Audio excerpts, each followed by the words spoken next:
আসসালামু আলাইকুম এভরিওয়ান। আজকে আমরা কথা বলবো একদম কম দামে মাত্র 7,000 টাকা প্লাসে দুই ব্র্যান্ডের সেরা দুটি নতুন phone itel A50C versus Samsung G27 light. এই দুটি ফোন নিয়ে দুটি ফোনের ভালো মন্দ দিক খুঁজে বের করে পার্ট বাই পার্ট কম্পেয়ার করে দেখব কোন ফোনটি সেরা আর সেরা। আপনারা দেখছেন আপনাদের প্রিয় চ্যানেল আকিকুলের রিয়া, সাথে আছে আমি আকিকুল। চ্যানেলটা সাবস্ক্রাইব করে চলুন কম্পেয়ার শুরু করা যাক। প্রথমে আমরা দুটি ফোনের রিলিজ ডেট দেখে নেই। আইটেল ফোনটি 16 আগস্ট 2024 আর অন্যদিকে স্যামসুং ফোনটি 29 আগস্ট 2024 সালে বাংলাদেশে রিলিজ করা হয়। তো চলুন এখন কম্পেয়ার শুরু করা যাক। Compare start. প্রথমে আমরা কথা বলবো ফোনগুলোর ডিজাইন নিয়ে। ডিজাইনে আইটেল ফোনটিতে গ্লাস ফন্ট, প্লাস্টিক ফ্রেম এবং প্লাস্টিক ব্যাগ ইউজ করা হয়েছে এবং ফোনটির থিকনেস হচ্ছে 9.4 মিলিমিটার। ফোনটি dual nano SIM 2G 3G 4G supported. Weight মানে ওজন হচ্ছে 192.6 গ্রাম। অন্যদিকে ডিজাইনে স্যামসুং ফোনটিতেও গ্লাস ফন্ট, প্লাস্টিক ফ্রেম এবং প্লাস্টিক ব্যাগ ইউজ করা হয়েছে এবং এই ফোনটির থিকনেস হচ্ছে 9.5 মিলিমিটার। এই ফোনটিও dual nano SIM 2G 3G 4G supported. Weight মানে ওজন হচ্ছে 189 গ্রাম। ডিজাইনের তুলনামূলকভাবে দুইটা ফোনই মোটামুটি সেম টাইপের কাজ করেছে, তাই আমরা দুইটা ফোনকে সেম জায়গায় রাখবো। তাই দুইটা ফোনকে দিচ্ছি 8 পয়েন্ট। ডিজাইনে কেউ কারো থেকে এগিয়ে গেল না, কেউ কারো থেকে পিছিয়ে গেল না, দুইটা ফোনই সেম জায়গায় থাকলো। চলে আসা যাক ডিসপ্লেতে। কথা বলা যাক ফোনগুলোর ডিসপ্লে নিয়ে। ডিসপ্লে হিসেবে আইটেল ফোনটিতে ইউজ করা হয়েছে 6.6 ইঞ্চির HD+ IPS LCD B type notch একটি ডিসপ্লে এবং ডিসপ্লেটি 16 মিলিয়ন কালার সাপোর্টেড। রেজুলেশন হচ্ছে 720x1612 পিক্সেল। 269 হচ্ছে PPI density. Screen and body ratio হচ্ছে 81.6%। ব্রাইটনেস হিসাবে থাকছে 500 নিটস এবং রিফ্রেশ রেট হিসাবে থাকছে regular refresh rate 60 hertz.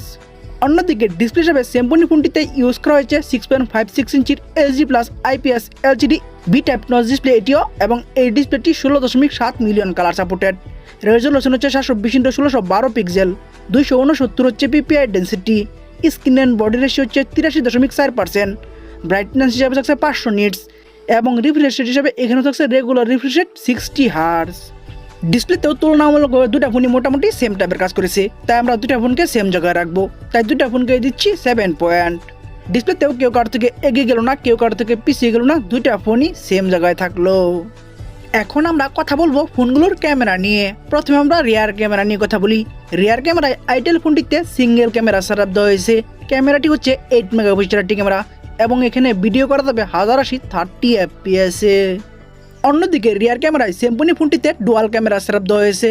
Main shooter হচ্ছে 5 মানে হচ্ছে 5 মেগাপিক্সেলের একটি ক্যামেরা এবং সাথে একটি এআই লেন্স থাকছে এবং এখানেও ভিডিও করা যাবে 1080 30 FPS এ।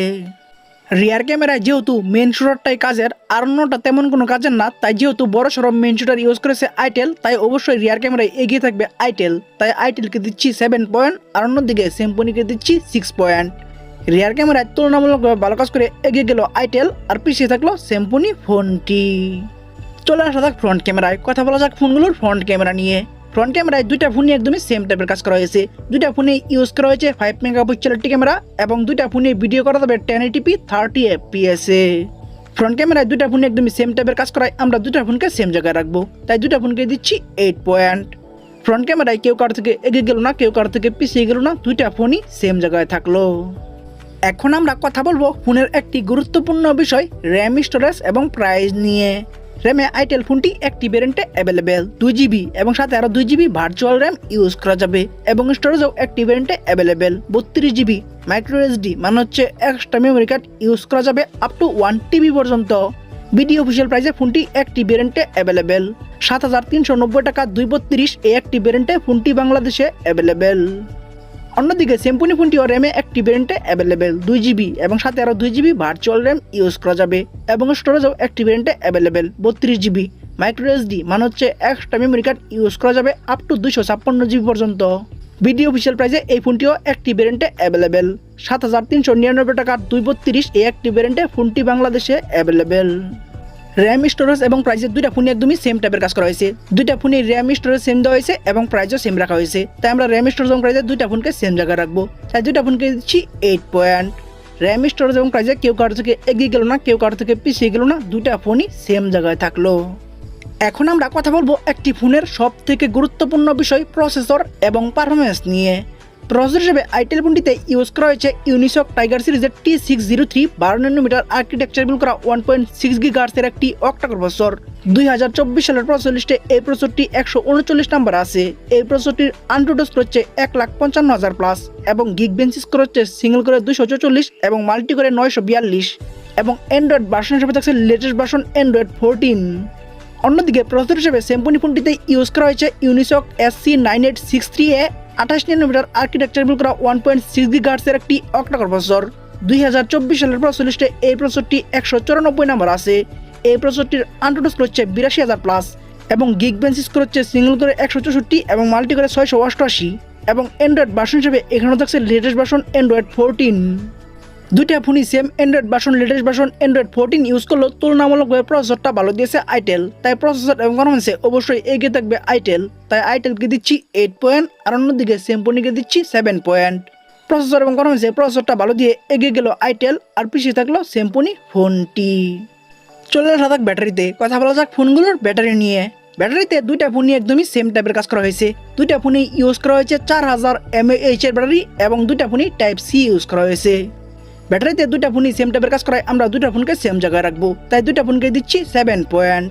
ব্যাটারিতে কেউ কার থেকে এগিয়ে গেল না, কেউ কার থেকে পিছিয়ে গেল না, দুইটা ফোনই সেম জায়গায় থাকলো। এখন আমরা কথা বলবো ফোনগুলোর সাউন্ড নিয়ে। সাউন্ডেও দুইটা ফোনই একদমই সেম টাইপের কাজ করা হয়েছে। দুইটা ফোনই ইউজ করা হয়েছে 3.5 জ্যাক এবং দুইটা ফোনই লাউড স্পিকার থাকছে এবং দুইটা একটাতে আমরা নয়েজ ক্যান্সেলেশন মাইকটি পাচ্ছি না এবং স্টেরিও স্পিকার বা ডুয়াল স্পিকার দুটোর একটাতে আমরা পাচ্ছি না।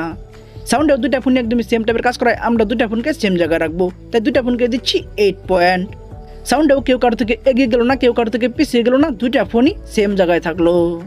চলে আসা যাক সেন্সরে, কথা বলা যাক ফোনগুলোর সেন্সর নিয়ে।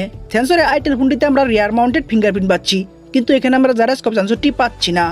অন্যদিকে সেন্সরে সিম্ফনি ফোনটিতে আমরা সাইড মাউন্টেড ফিঙ্গারপ্রিন্ট পাচ্ছি, যা খুবই ভালো একটি দিক, এবং এখানেও আমরা জাইরোস্কোপ সেন্সরটি পাচ্ছি না। যেহেতু রিয়ার মাউন্টেড ফিঙ্গারপ্রিন্টের থেকে সাইড মাউন্টেড ফিঙ্গারপ্রিন্ট ভালো, তাই সেন্সরে সাইড মাউন্টেড ফিঙ্গারপ্রিন্ট ইউজ করে অবশ্যই এগিয়ে থাকবে সিম্ফনি, তাই সিম্ফনিকে দিচ্ছি 8 পয়েন্ট আর অন্যদিকে আইটেলকে দিচ্ছি 7 পয়েন্ট। সেন্সরে সাইড মাউন্টেড ফিঙ্গারপ্রিন্ট ইউজ করে এগিয়ে গেল সিম্ফনি আর পিছিয়ে থাকলো আইটেল ফোনটি। আমরা ভিডিও শেষের দিকে চলে এসেছি, শেষের দিকে যা হয় তা হচ্ছে রেজাল্ট নিয়ে কথা বলতে হয়। রেজাল্ট থেকে বোঝা যায় কে এগিয়ে গেল কে পিছিয়ে গেল। তো চলুন এখন আমরা ফোনগুলোর রেজাল্ট নিয়ে কথা বলি। প্রথমে আমরা আইটেল A50C এই ফোনটির রেজাল্ট নিয়ে কথা বলি। এই ফোনটি ডিজাইনে পাচ্ছে 8, ডিসপ্লেতে 7, rear camera 7, front camera 8, RAM storage প্রাইসে 8, প্রসেসরে 8, ব্যাটারিতে 7, সাউন্ডে 8, সেন্সরে 7, ওভারঅল মাই পয়েন্ট আমি তাদেরকে দিচ্ছি 8 পয়েন্ট। অন্যদিকে সিম্ফনি G27 লাইট এই ফোনটির রেজাল্ট হলো ডিজাইনে পাচ্ছে 8, ডিসপ্লেতে 7, rear camera 6, front camera 8, RAM storage প্রাইসে 8, প্রসেসরে 7, ব্যাটারিতে 7, সাউন্ডে 8, সেন্সরে 8, ওভারঅল মাই পয়েন্ট আমি তাদেরকেও দিচ্ছি 8 পয়েন্ট। ওভারঅল মাই পয়েন্টে দুইটা ফোনকে সেম জায়গায় রাখার কারণ হচ্ছে দুইটা ফোনই তুলনামূলকভাবে ভালো কাজ করেছে। তো চলুন এখন আমরা মেন রেজাল্ট মানে হচ্ছে টোটাল পয়েন্ট নিয়ে কথা বলা যাক। টোটাল পয়েন্টে সিম্ফনি G27 লাইট এই ফোনটি টোটাল পাচ্ছে 75 মানে হচ্ছে 75 পয়েন্ট। অন্যদিকে আইটেল A50C এই ফোনটি সিম্ফনির থেকে মাত্র 1 পয়েন্ট বেশি পেয়ে 76 মানে হচ্ছে 76 পয়েন্ট পেয়ে আজকের দিনে আসার গুরুত্ব হলো আইটেল A50C এই ফোনটি। আপনাদের কারো বাজেট 7000 টাকা প্লাস হলে আপনারা আইটেল A50C এই ফোনটি চয়েস করতে পারেন। তবে সিম্ফনি ফোনটিও মোটামুটি ভালোই কাজ করেছে। এখন আপনাদের যার যেটা ভালো লাগে সেটা নিতে পারেন, তবে মাত্র 1 পয়েন্ট বেশি পেয়ে 19-20 তফাতে আজকের উইনার হলো আইটেল A50C এই ফোনটি।